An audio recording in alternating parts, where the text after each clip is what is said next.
webinar about the Multi-Annual Financial Framework. But let's wait 1 or 2 minutes for everyone to join. I see people coming in still. That's very good.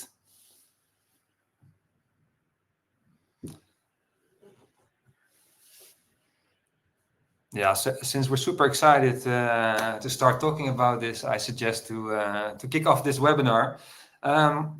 Yeah, good afternoon and welcome. Thanks everyone for joining us today. What we will do in the next hour is dive into one of the most important frameworks of the EU, the Multi-Annual Financial Framework. Maybe it sounds a bit boring, but we're going to make this super exciting today. Simply said, this is the EU's long-term budget. And you might be thinking, okay, budget, it's all about numbers, tables, and Brussels debate and jargon. But today we're going to prove you that it's more than just a budget. It's really the strategy. Actually, it's Europe's strategy in action. And it's also the Commission's strategic roadmap for the years ahead that they're going to be focusing on. It's where they want to lead, and it's also where they expect businesses like yours to step up. So today we're going to unpack this, also a bit a masterclass for dummies about what is this MFF about and how can you focus on it for the coming years.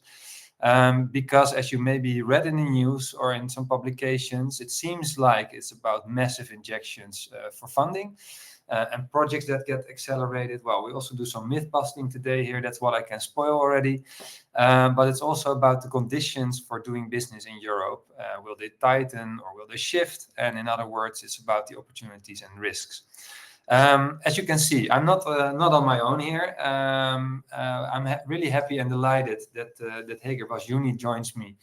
You're director at Hazelburg, and it's your job, your daily routine, actually, to work on funds and grants. And I'm super happy that you support me on this webinar because you're really the expert. So I'm going to ask you all the difficult questions. And it's good for you in the audience that we're also super open. Let's make this a bit interactive. Share your questions in the chat because we will be happy to answer them. And if there's no time left, we can always follow up at a later stage. So basically, Hager and I are going to tackle some questions here today together about the new funding instruments. How do they work? How do you get access as a business to these funding opportunities in the future? And what can you do already to position yourselves towards 28? Also tackling what can you still do under the current MFF. But before I ask you the first question, Hager, I think it's also good to zoom out a little bit and put this in perspective, because we've all seen in this new Commission mandate that it's all about the clean industrial deal. There's new strategies coming up. And I think we need to be realistic. If we compare to the Green Deal before, there's a lot going on lately. We see competition with US and China. There's a war at Europe's borders. And on the other hand, we still want to continue with this push for innovation and digitalization, left alone that also defense is huge. We all heard about Rearm Europe, that we need to invest a lot in defense. And I think, and I guess you feel that as well, Hager, that's what led the Commission to really rethink its priorities, right?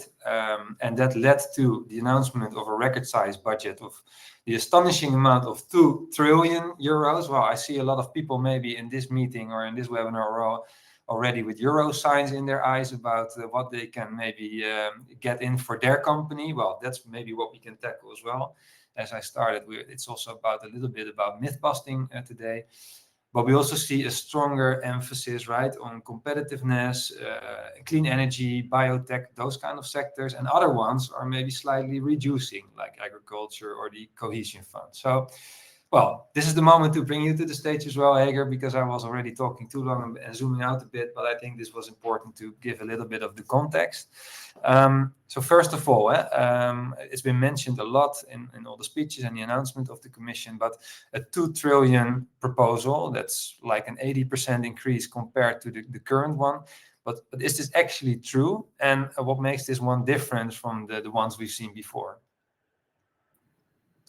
Thank you, Jasper. Thanks for that introduction and the context. I think that is the very first myth that we're going to be busting today. 2 trillion, it does sound like a lot of money. It sounds like a nominal increase.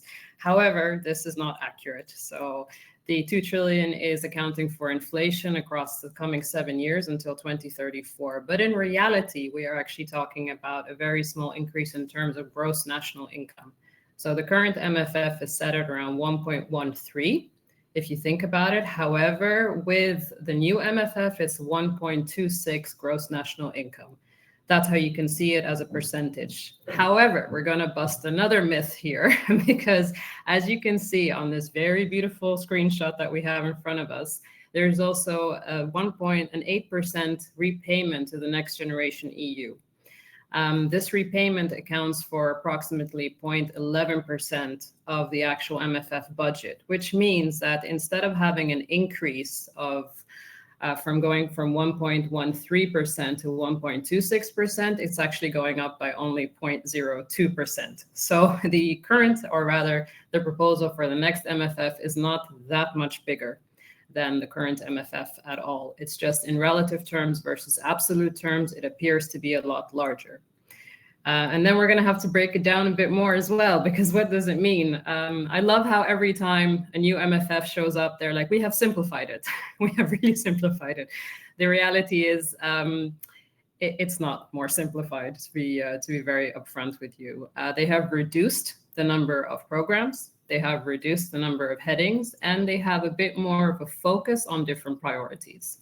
So that's, I think, what we are going to move towards in our discussion as well.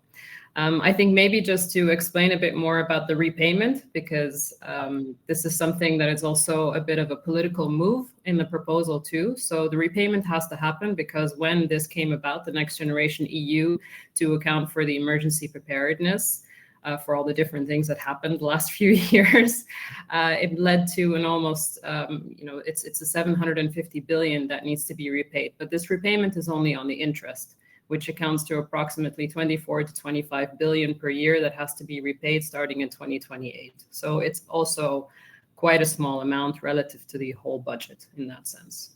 So does that explain the 2 trillion and the myth around it a bit more? Yeah, well, there's a lot of nuance involved here, I see. So, okay, this is good to state this as well. And then another element here is also the new own resources, right? Some member states already gave a lot of pushback on this part. Can you elaborate a bit on what this means and what the Commission is calling upon here towards the member states? Yeah, I think maybe before I do that, I'll take a step back and also explain a bit more about this diagram that's in front of us, because what needs to be understood here is that the new MFF has 4 headings. And the first heading is the national and regional partnership plans. And that is, it has a very particular name regarding this amount, but it really boils down to giving more autonomy to the member states to decide upon this part of the budget. And it's the predominant part of the budget as well. And this is going to be done through the national and regional partnership plans that follow through into the National and Regional Partnership Fund, which is then subdivided into 3 again. It's a whole thing, but basically what this means is that instead of looking at your budgets every 7 years, you're going to be looking at it every year. Why is this important? We'll come back to this later, because this is going to be one of the points that is going to be a call for action, what you can do in the coming years in order to prepare for the budget as well. And then you have the second heading, and that's the competitiveness fund. And this is really important, and this is the one that we are more familiar with. That's where all the grants fall under. That's where also you have the Horizon Europe research program that's going to be under there as well. So for example, whereas the previous Horizon Europe program was 95.5 billion in total, reduced to around 8 relative terms or absolute terms, sorry. Now we're going to have about a budget of 175 billion for Horizon on its own. What's also really important, as Connecting Europe facility will still be part of it, and that budget has increased to around if I'm not mistaken, 40 billion, no, 80 billion, which is a really large increase compared to the current budget. And this is also on account of the fact that a lot more emphasis is being put on defense. So there's going to be the military part, so the SAF military, that's going to be very important as well. And then you have, for example, all the different ones that you're used to, like the Erasmus and Agora, which is a very small amount. And then you have heading 3, and heading 3 is also really important for us because that is the global Europe. And that is a representation of Europe in the world, but also how the world interacts with Europe.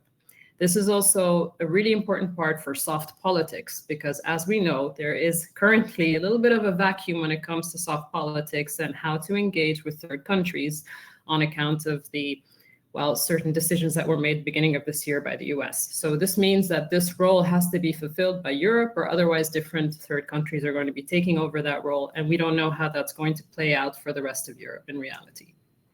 And then the 4th heading, slightly less important for us today, but that's administration, but very important for the smooth running of this MFF in general. And then to go back to your question about own resources, if I can tackle that as well. So this is new because the own resources that we're used to are twofold. You have the European Trading Scheme, and that funnels back into, just tying it back to grant funding. That is how the Innovation Fund, which is for breakthrough innovation and reduction of greenhouse gas emissions, that's that funding program, that is being funded through the ETS scheme, right? So that will continue. And the approximation is that we're going to have 41 billion for the Innovation Fund through the ETS.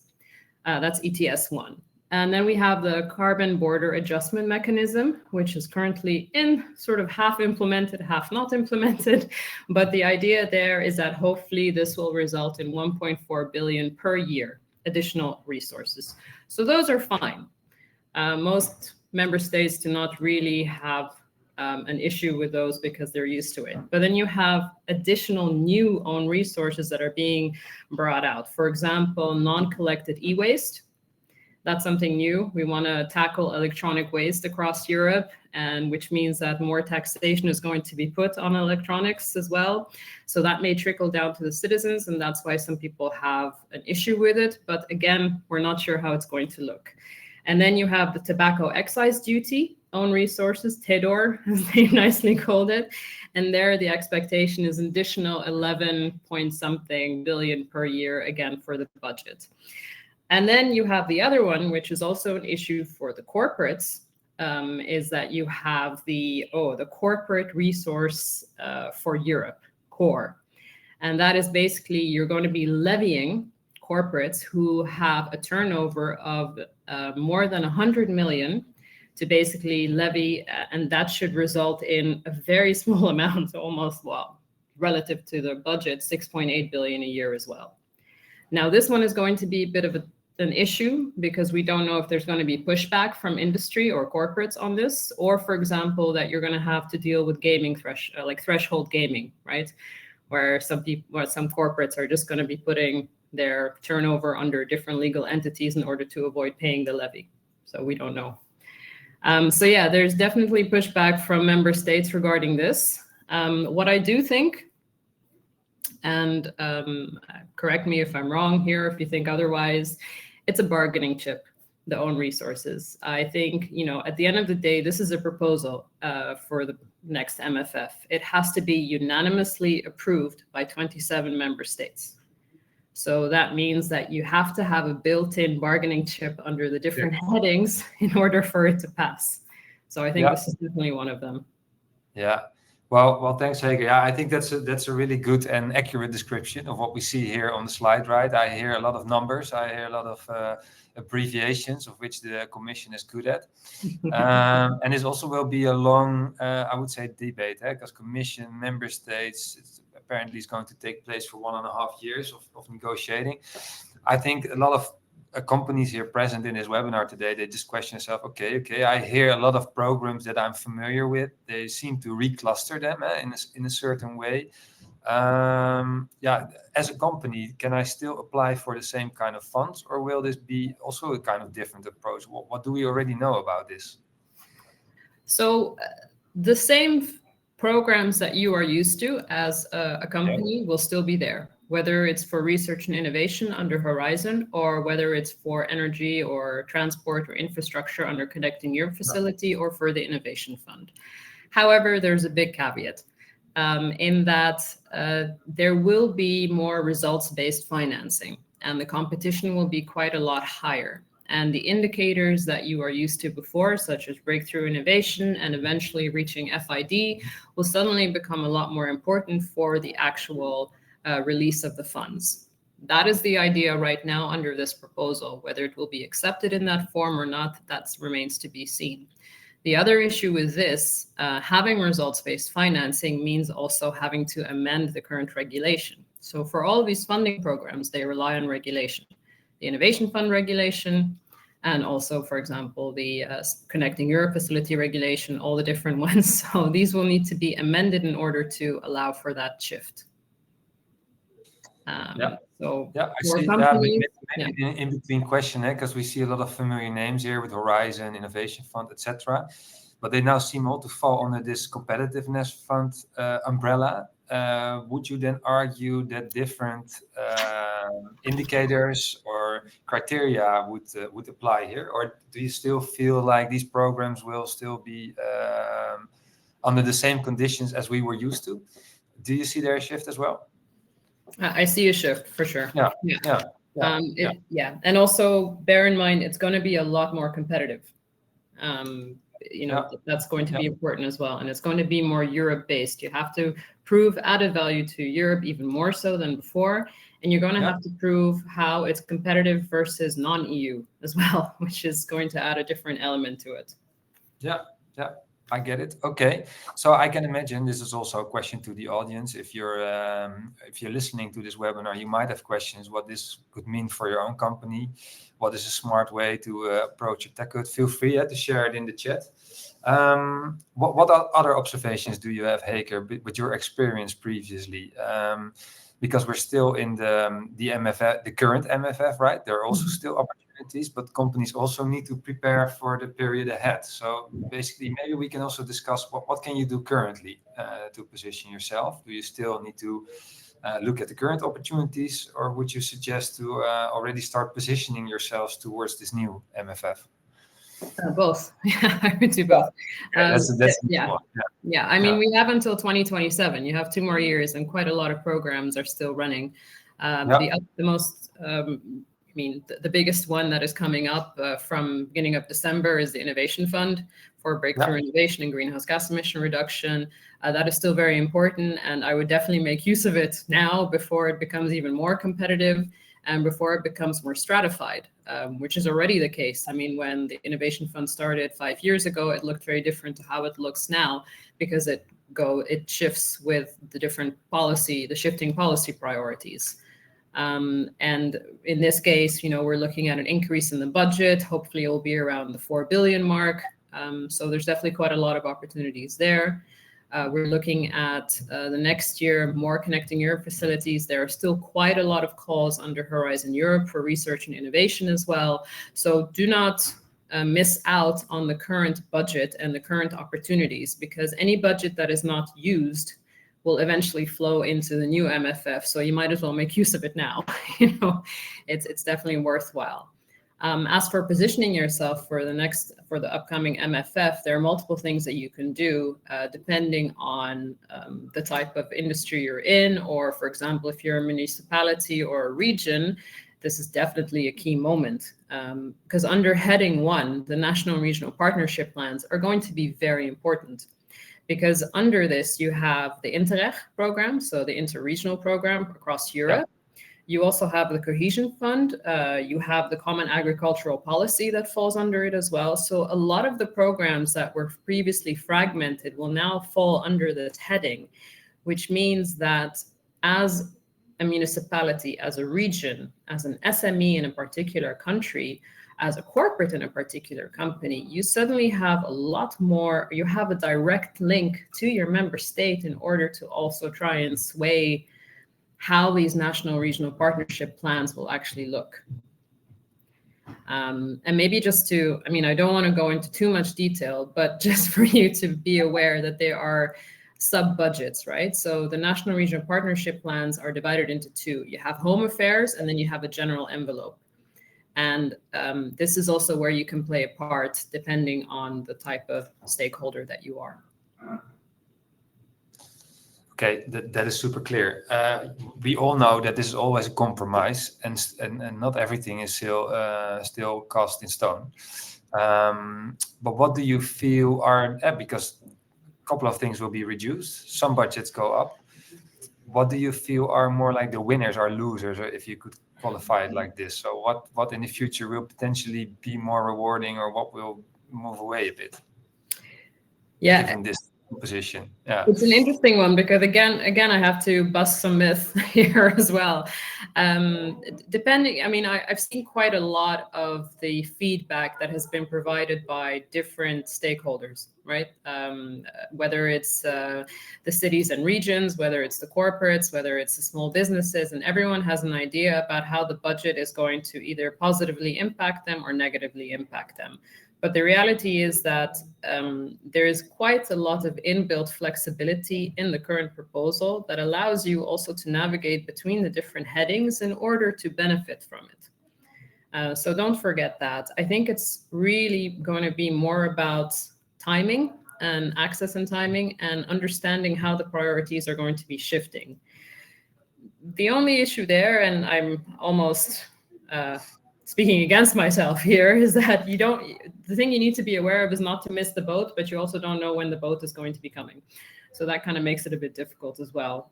In that sense, you kind of have to maybe decide on a deadline for that yourself. What I would really recommend is also, again, I go back to this point, this results-based financing is going to be really important.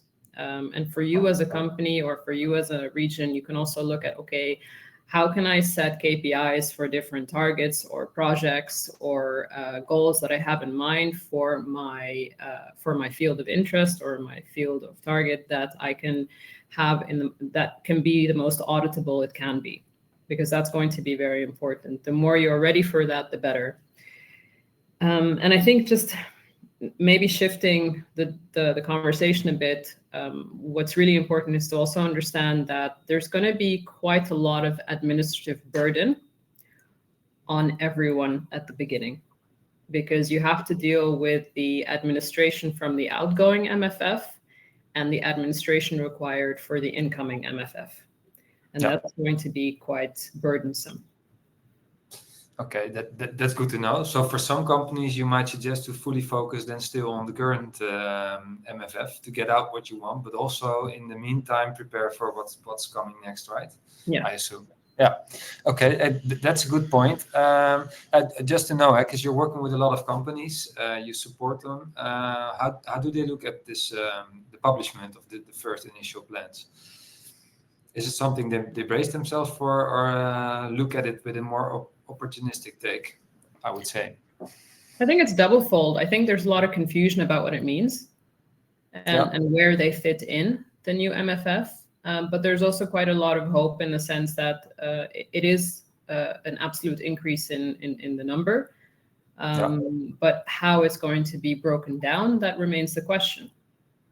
Yeah. So, yeah. And still things can shift a lot. How much of the just in between, how much of this proposal do you think will make it to the end? So how high are chances that this will stand? Basically, the breakdown that you just showed. Yeah, I have a feeling it will be reduced because it's not. I mean, look. There's going to be pushback from different sectors. The farming sector will push back, even though really the common agricultural policy looks like it has been reduced by 30%, but in absolute terms has not been reduced at all. It has just shifted under the national regional partnership plans and at the discretion of the member states. It would appear that there is less funding for example, things like education, but that's also not true. It's just been shifted under different headings.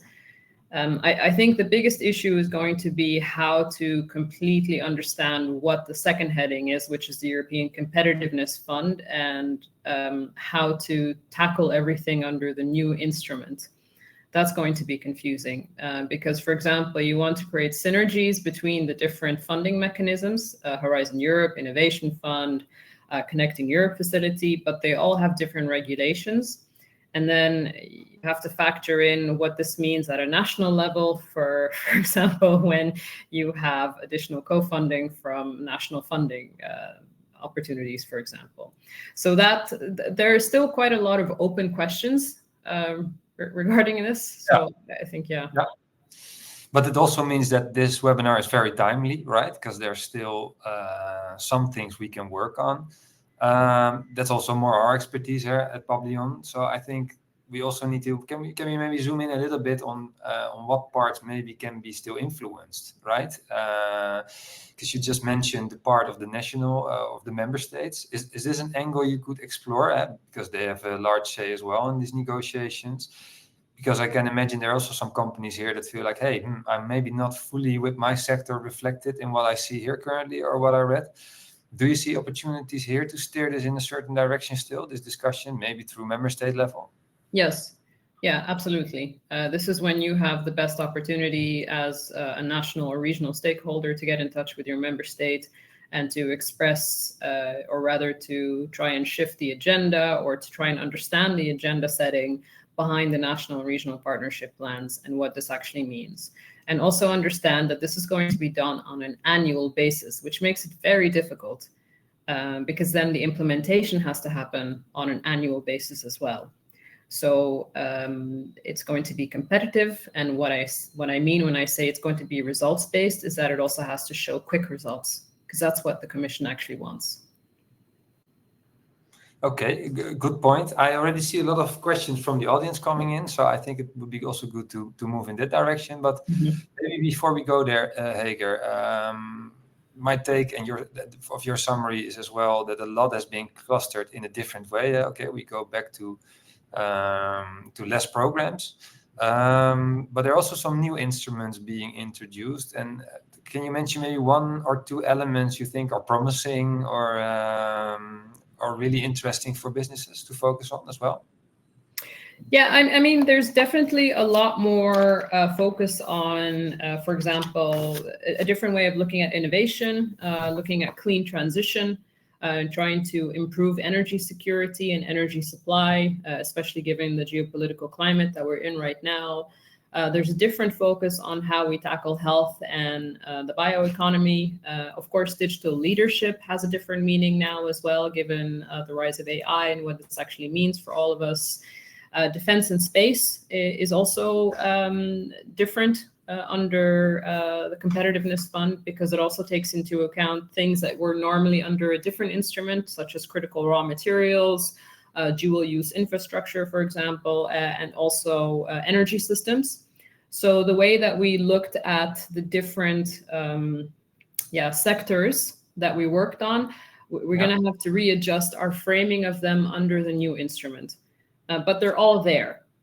All I'm saying, they're all there. They're just under a different heading now. That's basically it. Yeah. So we can always reach out to the good old instruments. Let's indeed move to the audience. I think we can also let them pop up a bit, the questions, but let's tackle them one by one. Utku has a question. Hey, great seeing you, Utku, also being present here today. He asked us, national and regional partnership plans sound misleading if these programs are increasingly being centralized.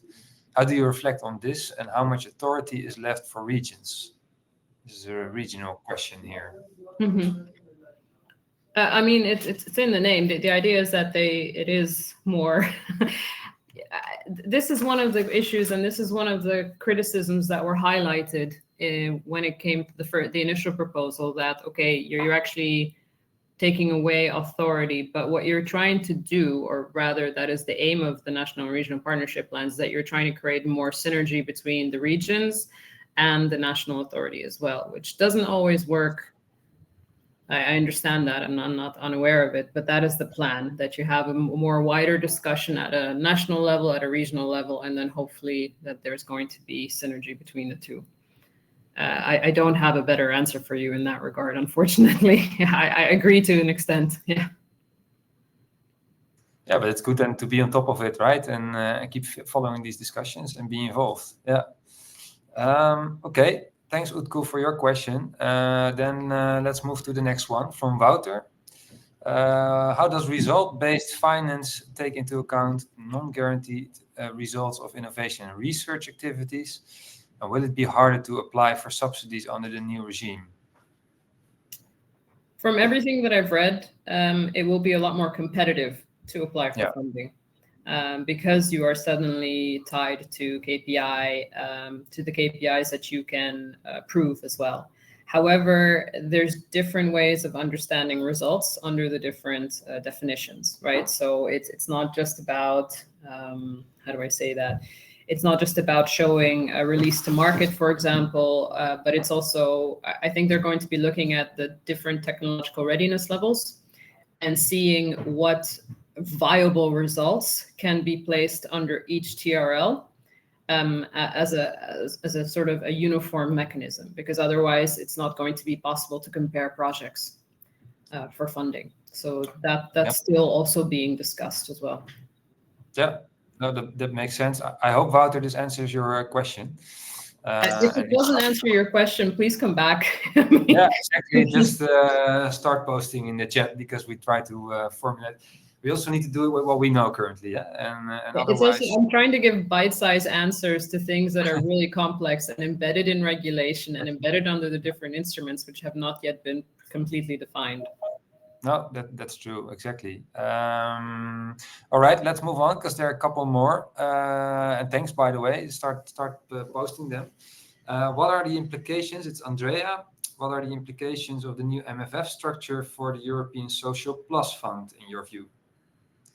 And Andrea is posting this on behalf of the municipality of Haarlem. Yeah. So that is also going to be, it's they have divided this under the two headings, right? So they've divided it under the national regional partnership plans as well. And also, to a certain extent, some of it will be under the heading 2, which is a competitiveness fund for civil protection, for example. So, and this also goes back to, I think, the first question that we received as to the impact of regions too. I just want to go back to explaining the different forms under the National Regional Partnership Fund and the National Regional Partnership Plans. So because you have the two headings of home affairs and general allocation, under home affairs, you have everything from asylum, migration, internal security, border management, and then you have the general allocation, and there you're going to have the cohesion, the social fund, the farming and fishing, and then you have defense and security under that. So that ESF plus has basically been assumed under the NRPFP, if that answers your question a bit. And again, let's see. Yeah, exactly. So still a lot has to be determined. Then let's move to Thijs. Many thanks for the presentation. That's always good to hear. A question on global euro. It seems much more focused on exports and competitiveness rather than aid. Do you expect important changes in the type of project supported by global Europe? I do, yeah. And that's also in relation to the new definition of, again, of competitiveness and what that means for Europe, right? And also the fact that it's more about positioning Europe as a key partner for indeed trade and also industry, as opposed to an aid partner, because that type of aid is still going, the idea is that falls under the national remit as opposed to under the global remit. So a lot of the projects that we knew before, or rather the instruments that we had before, external aid, etc., are now going to be falling under this global Europe heading. The only thing that I think will be good and will allow for aid to fall under global Europe is that you have at least you still have the subdivision of the different areas, right? And those different areas can still submit their plans as well. So you still have the EU, the Sub-Saharan Africa, the Asia and Pacific, all of those different regions that are common to global Europe are still there, and they still have to submit their plans. And then you have global affairs, which is really more looking at the security and the situation of Europe abroad as well. I think, it's a really complex one, this one, and we really need to wait a bit more on how that's going to, develop. Yeah, since there's still a lot of time to go, Hager, for negotiations, maybe it would be a good idea to do a follow-up session in half a year or so, when there's more clarity. But the reason we wanted to do this is because we already see that there's a lot of questions. The packages are published, right? So this is just a first breakdown, right? And sorry, Thijs, if you cannot fully answer the questions yet, and this also goes for others.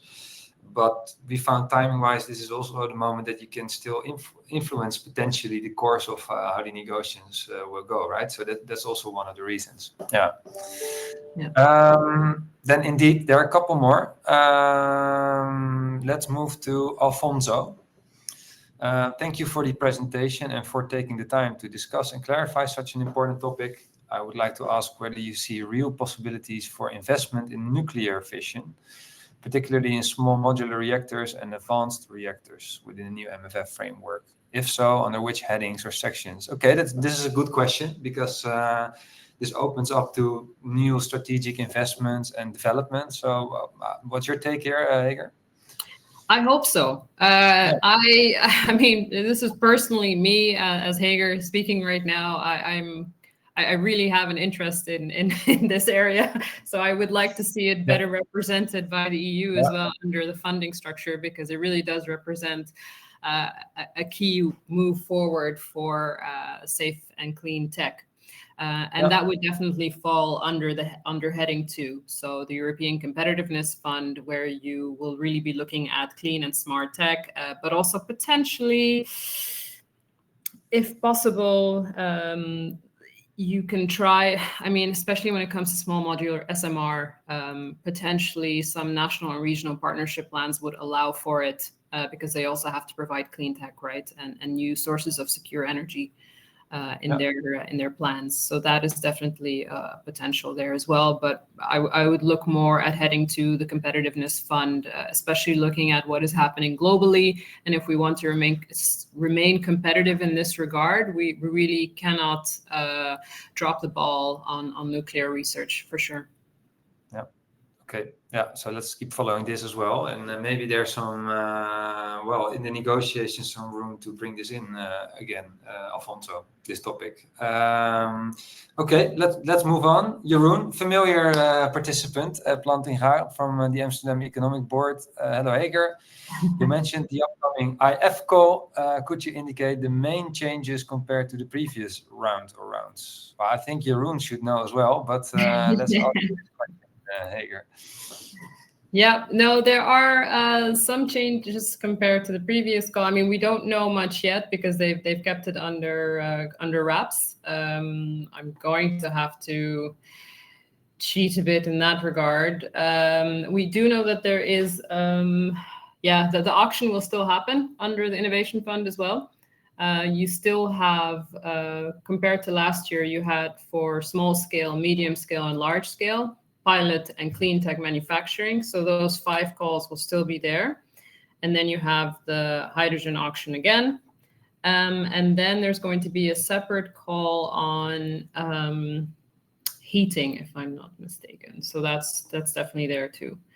I mean, in this regard, look, the Innovation Fund is going to take into account the competitiveness element as well, because it always is a little bit ahead of its time when it comes to adapting to the shifting policy priorities of Europe. So you can already prepare for that in advance, and definitely assessing how your project positions in terms of breakthrough innovation or a novel application of already existing innovation is also always an option here as well. And for that, you can always get in touch with us. Yeah. Exactly. So that's in the end what we're here for. Thanks a lot, Jeroen. Then a couple more. Mark, he asks us for the valuable presentation, and he has a question on the budget for energy.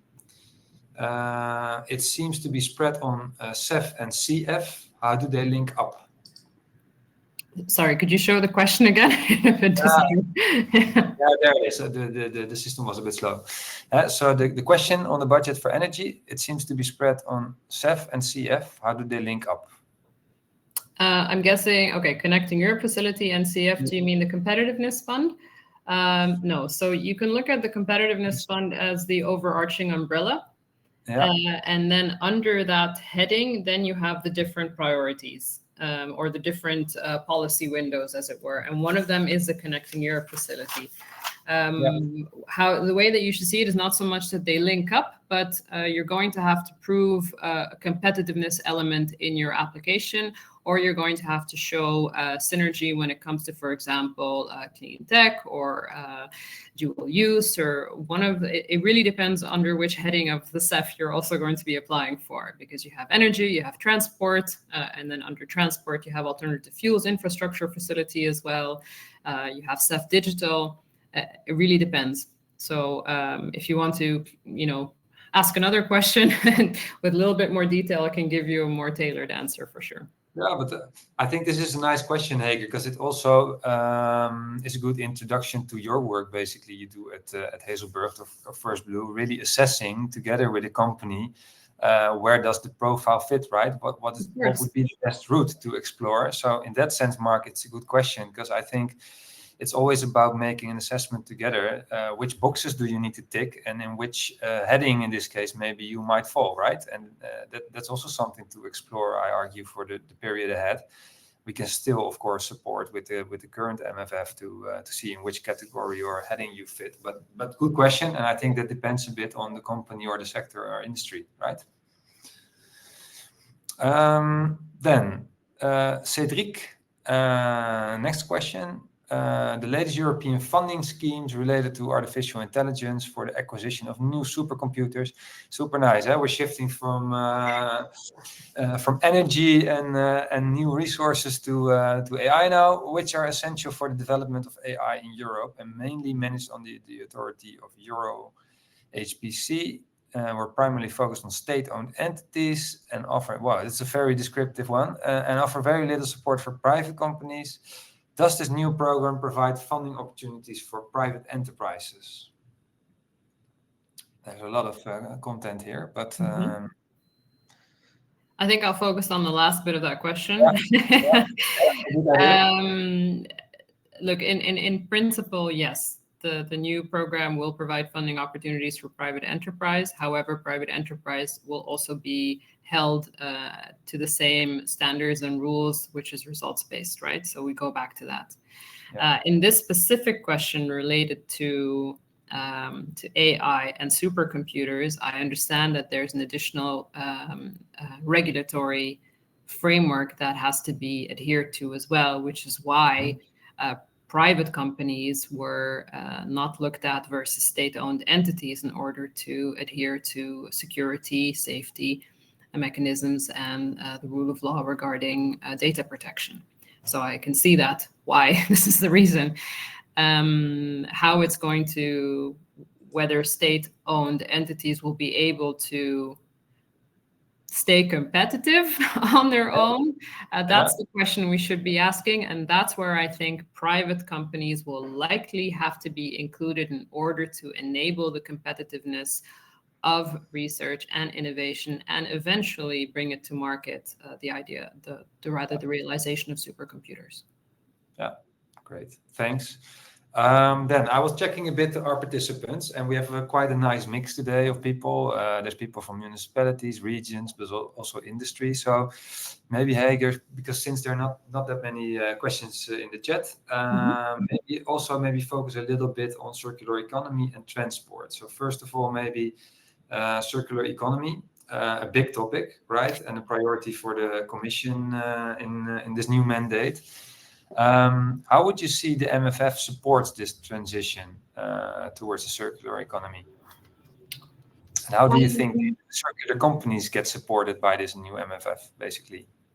Well, I think there's going to be quite a big role for them to play, especially under the concept of the new own resources, where you have the non-electronic waste that has to be realized as well. So the idea there is that per kilogram of non-collected electronic waste, you have €2, which will enable an increase of the budget of about 15 billion per year, right? So there I see that a lot of companies that can realize the collection of e-waste, for example, in a circular way, they will definitely be able to receive some funding.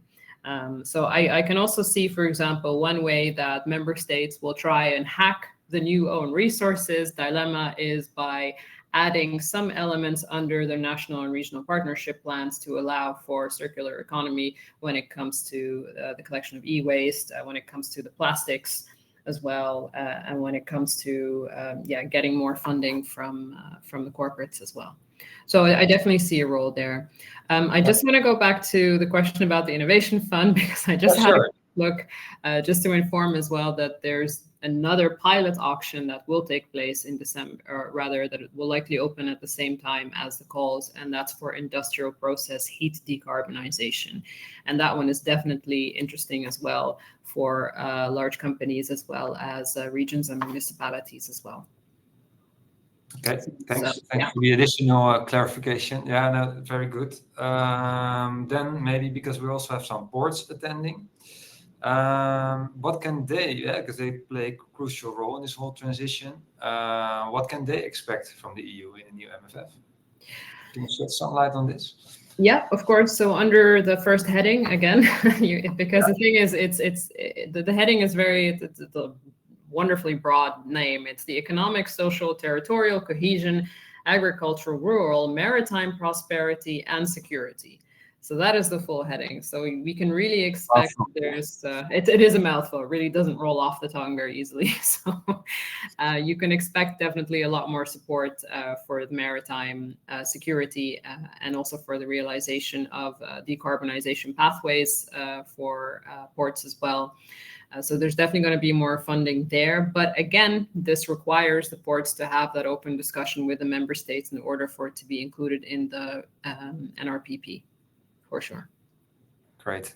Yeah, that makes sense. There's one additional question from Afonso that we can tap into, and that's indeed the stakeholders. I think that's nice to move towards this part, but maybe it's already popping up. But before we move into maybe the stakeholder lobbying part, here are there any things, because we're also moving a bit to the end of the session. In general, if you reflect on this, some topics we didn't touch on yet before we move into what can you do as a company. Mm-hmm. Yeah, it's a good question. Who are the main stakeholders? It really depends on which heading you're going to be focusing on, because there's no such thing as a unilateral overpowering stakeholder that has the final say. The Parliament does have an important role, obviously, in the sense that it's the School of Europe that decides at the end of the day that the adoption of the MFF. So the Commission proposes, the Council reads and gives a final decision, and the Parliament approves. So that's how that works. But it's really not so much about the three institutions as much as it is about who is going to be lobbying those institutions. And that is currently what is happening as well. You have the different umbrella organizations based in Brussels and abroad that all have a different agenda and have different priorities and have different opinions on the current proposal. And every single, that's just the umbrella organizations. Then you have the different lobbies for the different industries and stakeholders as well. And they all will try to get their point across as well. At the end of the day, the most important stakeholders are the different member states and what they put forward and whether they are going to agree on the nominal increase or not, right? Like I said, the proposal has a lot of inherent bargaining chips, right? Because you're going to have to get the 27 member states to unanimously approve this. Exactly. It's like getting 27 siblings to say yes. It's not going to be very easy. And do not underestimate as well that the farming lobby is also going to have quite a big say as well, and per member state this differs quite heavily. So we're going to see a shift in the budget headings for sure. And what we might also see, for example, is that there might be some pushback regarding the repayment of Next Generation EU. I can see that happening too. I do not see a pushback on the 10% for Global Europe because that's quite important.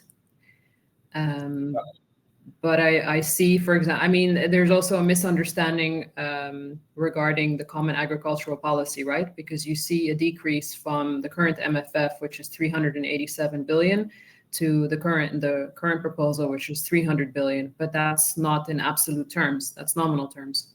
So I think that needs to be expressed quite clearly as well, and there might be some shifts there too again. Yeah. Okay, thanks. Yeah, that's clear, Hager. Hey, before we move maybe into a kind of recap of what we discussed today and what we should focus on for the future, Utko has one additional final question we maybe can look at, and that is the funding for circular economy. Our regions has various circular entrepreneurs, SMEs. CE funding seems to be fragmented as well. Do you have a recommendation on which funds to focus? Currently, under the current MFF or the future MFF? both maybe. Currently, maybe to start with. Huh? Yeah, I mean, for circular economy, you have different, for example, you have different joint undertakings, or you have the LIFE fund as well, which also supports some elements too for circular economy. It depends on the technological readiness level. It might fall under some of the Horizon Europe programs, or if they are SMEs, then they can apply for the EIC Pathfinder or Accelerator or the Pre-Accelerator, depending on which level they're at. I mean, this is really a very detailed question, and this is something that we can respond to if we know a bit more about what your SMEs, what level. If you have some more context, feel free to share with us or with Hager to see if we can support you to get a bit more clarity and shed some more light on this. Yeah. Okay. Then questions keep coming in, but I feel we need to move to a sort of conclusion here. But this one I still like, Cedric, and an additional one. So will the MFF program also take into account the customs war launched by the US and the recent international economic context? That's also a bit what I started with by zooming out. But do we literally see this translated into the MFF, or I feel with the competitiveness part, they basically try to steer to this strategic autonomy a bit more with criteria. But is this also how you interpret it? To an extent, there's also the, again, under the own resources, you have an adjustment there as well of what was currently previously. So as before, collection of customs duties were set at 25% that you can keep for yourself. These have now been reduced to 10%, and that definitely takes into account the customs war, or rather the tariffs that were imposed by the US to stay objective there. Look, the geopolitical impact on this proposal are very clear. Don't underestimate that there's also the ability for a preparedness fund under each heading as well to allow for that. There's also a mechanism that allows for member states to borrow from the capital markets at a cheaper rate to basically address any emergencies that may arise, whether it's health-related or natural disasters, for example. So it really depends. So that's also important to understand. Also, under the national regional partnership plans, about a quarter of the funding is not pre-planned, which means that you have some flexibility as long as you stick to two things, which is that it's based on targets and results performance as well, and that you stick to the rule of law. And this is also done to avoid the external impact from third countries on particular countries to shift priorities in a certain way. That's a good point. So maybe, Hager, if we summarize this, you did some myth busting as well. I think what we can say that there's an ambitious MFF. There's still a lot of things we don't know yet. partly it's reclustering, right? The funds we've seen in this current MFF as well. And still a lot of things need to be shaped, right? And there's a bargaining chip. So I would argue that we will keep following up with informing the audience and the people here attending with the next steps and what we feel in which direction it heads. Yeah, I think that's also the beautiful thing about our partnership, that on the one hand, you can reach out to us at Publyon because we really want to help you and support you in positioning yourself towards the institutions. Because we will see bargaining or a negotiation process of about 18 to 24 months in the period ahead, where it's super important to stress your interest and get it involved in the final MFF going forward. And I think on your hand, Hager, you can also support with indicating which funds might be interesting still for this period and the MFF ahead, right? Yeah. Is there anything you'd like to add for the concluding remarks? I think keep your ears open regarding the different shifts. Don't underestimate the power that you have in trying to also shift the agenda slightly as the different stakeholders that you are, especially looking at who is attending this webinar today.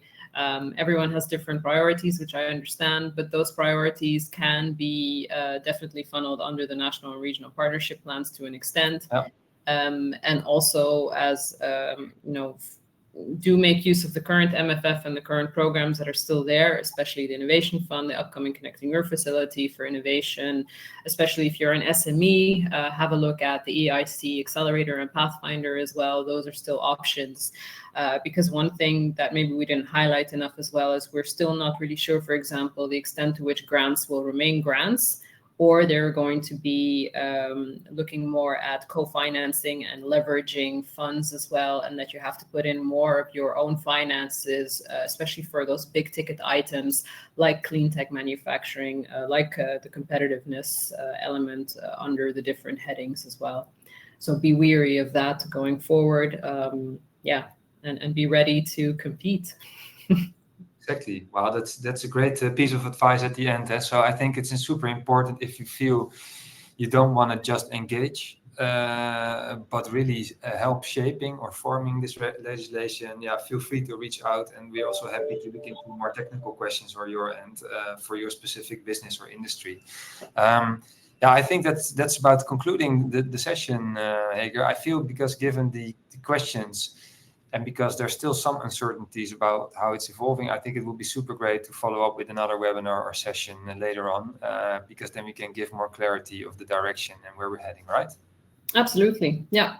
Great. Thank you as well. Thank you a lot, because you were super well informed, Hager, and I think you gave a good breakdown of how we need to interpret this new MFF, and looking forward to together with the industry, because we play an important role in the EU to shape this together. It's not just the Commission; it should also come from us to do this together, and looking forward to continue these discussions.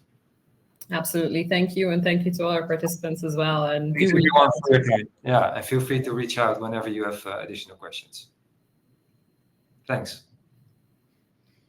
And see you later.